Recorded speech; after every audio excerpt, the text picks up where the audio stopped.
Child, if a Christian won't do anything else, they will use the Bible to justify their poor behavior.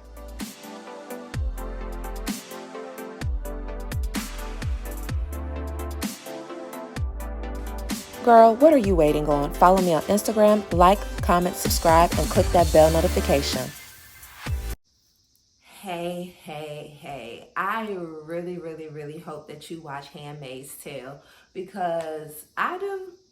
And June has been doing a lot, but I really wanted to break it down in a different type of way. So let's just go ahead and dive in. You know I'm ready to dive in because I got my DSM-5, okay? Because we are about to get into what's really going on with Miss June, okay? I got my notes on the laptop. Your girl is ready. Okay, so here we go. First and foremost, yes, I am a therapist, a licensed therapist. June is a fictional character though, okay? So we are going to work with the information that we have. So this is not an official diagnosis of her character. This is not an attack on anyone's diagnosis. This is simply a breakdown and synopsis of the symptoms that she is presenting to us as we watch, okay? We're gonna break down her character, see what's going on, because the girl said that they are annoyed with her, but I kind of want to characterize her in a way that we can completely understand why she is being so annoying, okay? So before we dive too deep, I would like to say that I think that the obvious diagnosis is PTSD, or post-traumatic stress disorder. That would be fitting for her. And that's only going to be the one that we look at for today. And I'm saying PTSD because PTSD is like a beautiful, complex mixture of anxiety plus depression. I say that it's beautifully complex because PTSD, or post-traumatic stress disorder, is a way that people have learned to adapt to a world that was harsh towards them so that they could learn how to become resilient. So that's why I say it's beautifully complex. So y'all, I gotta look at these notes. All right, so first of all, when you look at PTSD in particular, it is actually one of the more complex diagnosis to give someone, because of the multiple criterias that people have to meet. So as I go through the criteria, I'm actually going to give examples of how June fit that. All right. So the first criteria, you have to have one or more symptoms, and all of these symptoms should be present within the last month for all of the criteria that I'm going to go through. So for the first one, directly experiencing the traumatic event. Obviously, right? So for PTSD, you have to have experienced it yourself, witnessed someone experience it, or really thought that your life was in danger. So I'm probably gonna step on some toes. I have seen people use the word traumatic and trauma a whole lot on the internet. And I don't know well, maybe I do know what's going on. I feel like we have this wokeness that is happening within our society, where people are becoming way more aware of their mental health needs, self-care, and etc.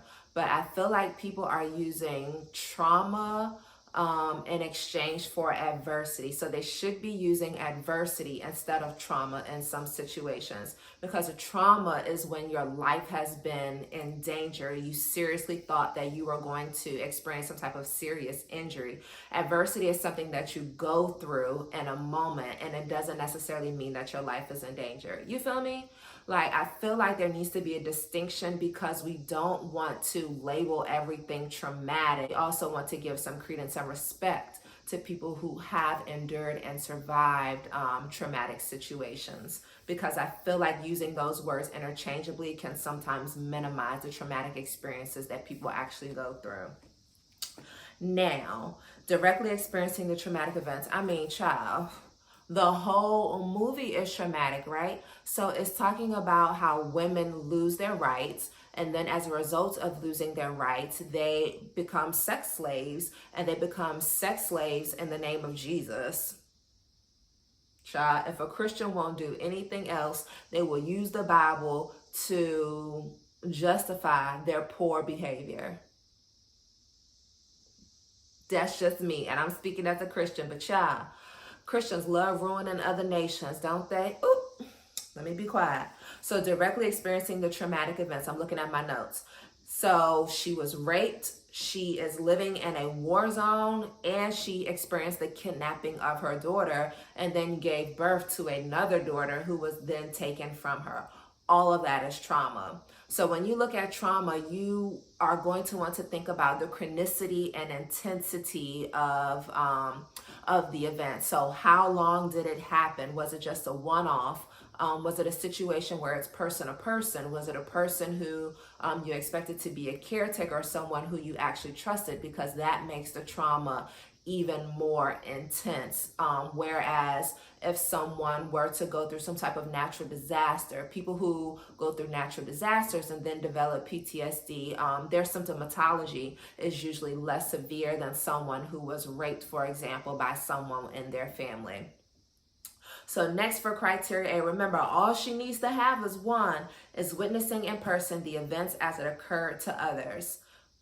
So witnessing other traumatic events happen to other people. So not only did she experience the trauma, but she witnessed other people experience the trauma as well. So remember in the most recent episodes, her friends were hit by that train. So I'm only looking at these past few episodes because I can't remember every little detail of every single season, right?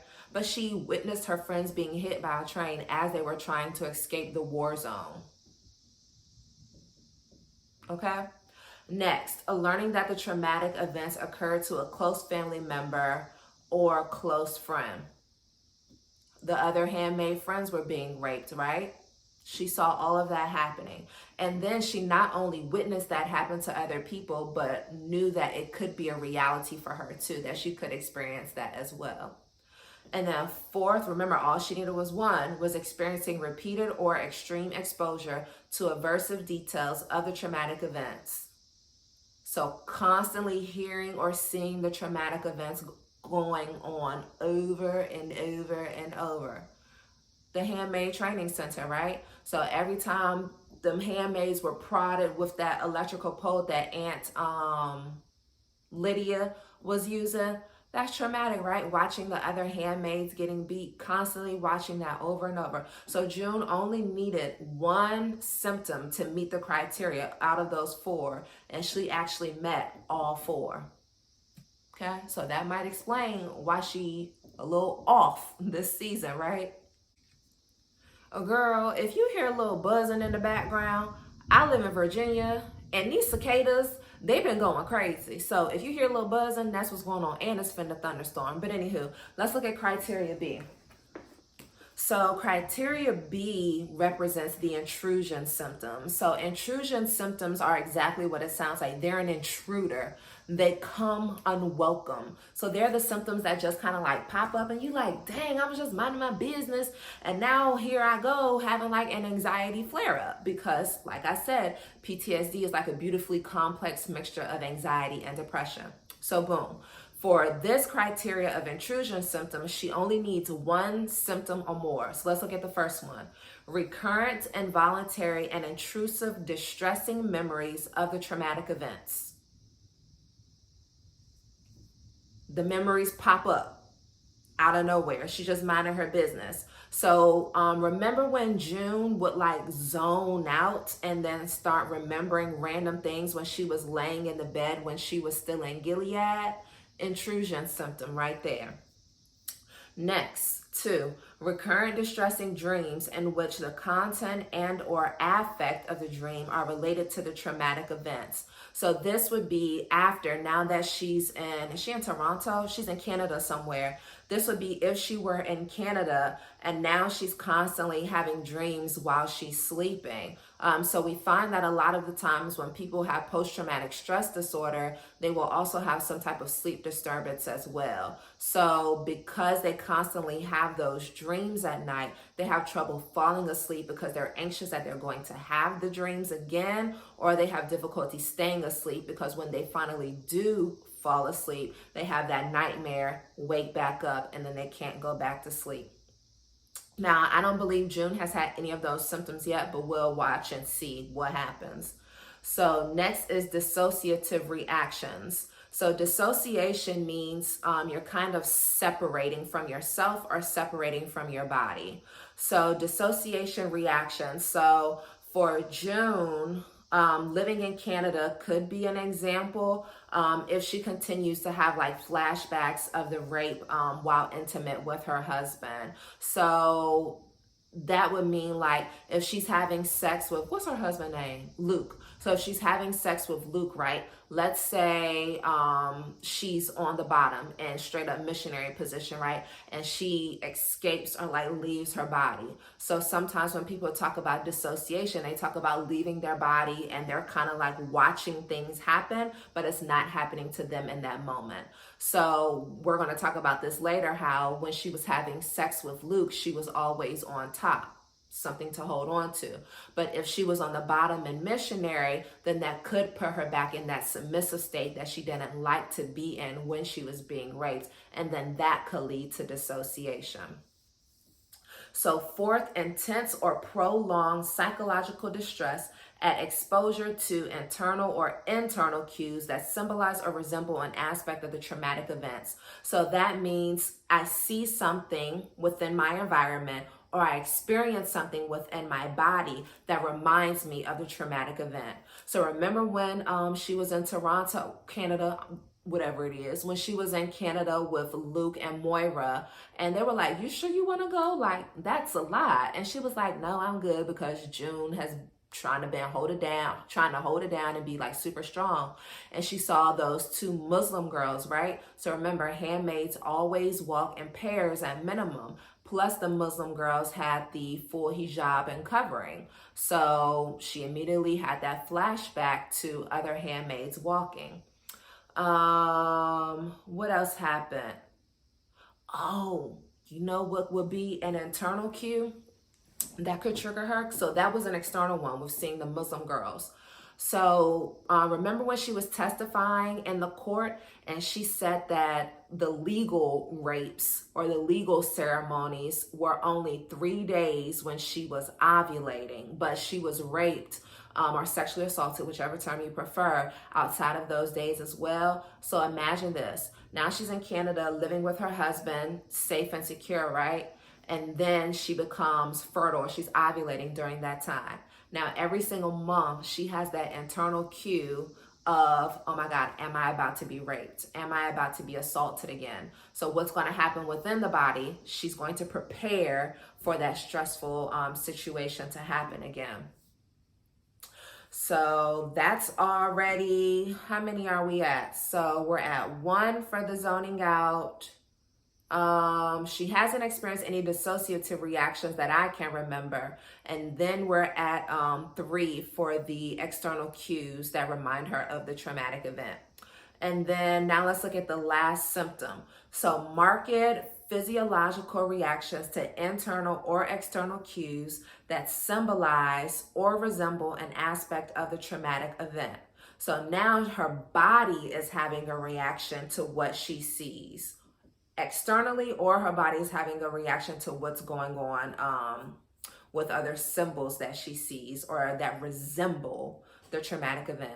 So remember when she was in that grocery store and she saw like that case of water or the water display or something, the icon or the branding on the water reminded her of that bird, whatever, that's on Gilead's flag. And then she started to have that panic attack. So she started hyperventilating and she had to kind of like sit down so that she could self-soothe. Now, imagine when someone is experiencing that type of trauma, or maybe it's now time to have sex or whatever is going on. A lot of times people will experience the symptoms of the trauma that they experience within that region of the body that they experienced the trauma. So June was primarily sexually assaulted, right? So we might consider the lower region of her body. So she might experience a lot of stomach aches, but it might not be a legitimate physiological ache and pain, but it could be a psychological ache and pain that's now residing within her stomach region because her uterus is close to her actual stomach. Maybe when she's on her cycle, her cramps might be even worse. Maybe she might lose feeling in her legs, etc., etc. The body keeps the score. So whatever type of trauma or adversity you have experienced, the body is going to remember that and it's going to hold on to it. All right, so that was criteria B. So we're going to say that June had 1, 2, 3, and she only needed 1. So there's that. I actually think that she had 4 because the dissociation, I feel like she had that, but I just can't remember it. All right, so now let's look at criteria C. So far, June has over-exceeded the necessary requirements of each criteria for a diagnosis of PTSD. So now for criteria C, there's only 2 symptoms listed under here and only 1 is necessary. Criteria C is avoidance. So this is when you try to avoid some of the things that's related to the distressing event that you've experienced. So criteria C, avoidance of or efforts to avoid distressing memories, thoughts, feelings about or closely associated with the traumatic event. I mean, pretty sure she's done that, but it's odd because she does it in a different way. Let's look at the second symptom. The second symptom is avoidance of or efforts to avoid people, convos, interpersonal situations that arouse recollections of the traumatic event. Okay, so this relates to avoiding the topic of it in conversation with people or when interacting with others. What's interesting is June only does this with Luke. So she didn't mind testifying in court. She doesn't mind confiding in Moira. She doesn't mind talking in the self-help group that the handmaids have. But when it comes to Luke, she's like, don't want to do that. And she didn't decide that she wanted to talk to him until the end of the last episode. Can't remember which episode that is. So it's just something about Luke. What that something is I think she's trying to protect him because I think June is trying to put on that brave face because she doesn't want to break Luke with that information.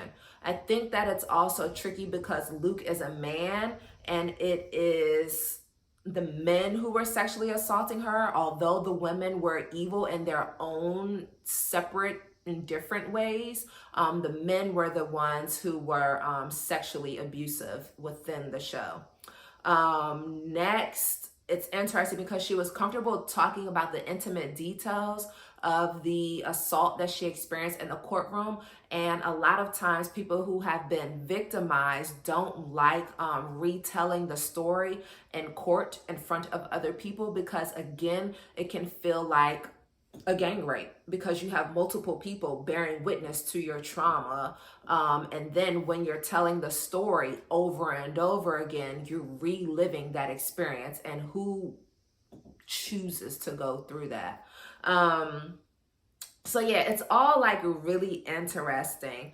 And then she doesn't mind sharing the story in the group setting, but she also becomes upset when she feels as though the other handmaids are being too passive. So June's PTSD emotion symptoms tend to lean towards anger, whereas the others might become a little bit more subdued and depressed within theirs. But June is trying to convert everyone to her type of PTSDs. I think that these next few episodes are going to be very, very interesting. So we're going to go ahead and say that her avoidance symptoms tend to be around the people, the topic, but primarily when it comes to Luke. So for real, I guess we'll see if that one actually fits, because it's just with her husband, it seems like. So this next criteria is criteria D, and it has to do with changes in mood and thinking. So it's negative alterations in cognition and mood associated with the traumatic events, beginning or worsening after the traumatic event occurred, as evidenced by 2 or more. So she needs at minimum 2 of these symptoms out of 7. So let's look. An inability to remember an important aspect of the traumatic events. June got all of that, right? Persistent and exaggerated negative beliefs, expectations about oneself, others, or the world. So this is where her thoughts have become so extreme. So she might say to herself, men cannot be trusted. See, look at this. All governments are evil, blah, blah, blah. So if the way that she looks at the world becomes completely skewed and she no longer has balance to be able to say, yes, some men are problematic. However, this is an extreme situation and there are some men who are unproblematic. So another one for those symptoms is 3. So persistent, distorted cognitions about the cause or consequences of the traumatic events that lead the individual to blame himself or herself or others. So remember when she was on the boat, right? And she was like, no, before she even got on the boat, Moira was trying to get her to come to Canada with her. And she was like, no, like I cannot leave without Hannah. Like, what is Luke going to say? So it seems like her thinking is, I'm a bad mother because I couldn't save my daughter. So that would be an alteration in her thinking. And about how she feels. Another one could be if she blamed Luke for them being kidnapped and taken in the first place, then that could be a symptom as well. So the 4th one is persistent negative emotional state. So constantly feeling negative. So usually that might be fear, horror, anger, guilt, or shame. Anger is June, right?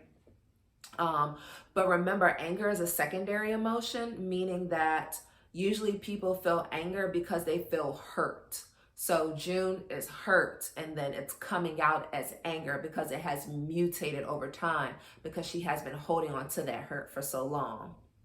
And then 5th, markedly diminished interest or participation in significant events. So if Moira and her girlfriend get back together and then get married, June decides that she doesn't want to go to the wedding. June doesn't go hang out with people anymore, like that type of thing. Did we see that? No, we only saw June avoiding Luke. She didn't want to be home with Luke. It wasn't necessarily that she was avoiding events. So I don't think that we've seen that yet with her. And then 6, feelings of detachment or estrangement from others. I would say that she feels detached from Luke and possibly estranged from Moira because the way that they're processing the event is completely different. Because remember, June is completely raw with her emotions and Moira has been in Canada for some time now, so she's had a little bit more time to heal. And then 7, persistent inability to experience positive emotions. So I remember having a client before describe his depression as, I see the sun over there, I can see your happiness, but I don't experience that as well. Or he also said that he felt like he was in a living coma. So he could see the pleasantries of life happening, but he couldn't necessarily experience them for himself. So I would say that June does have persistent negative emotions because she's constantly showing that feeling of anger or hurt. Because we don't want to demonize the word anger because anger is a healthy emotion. June has a complete right to feel angry.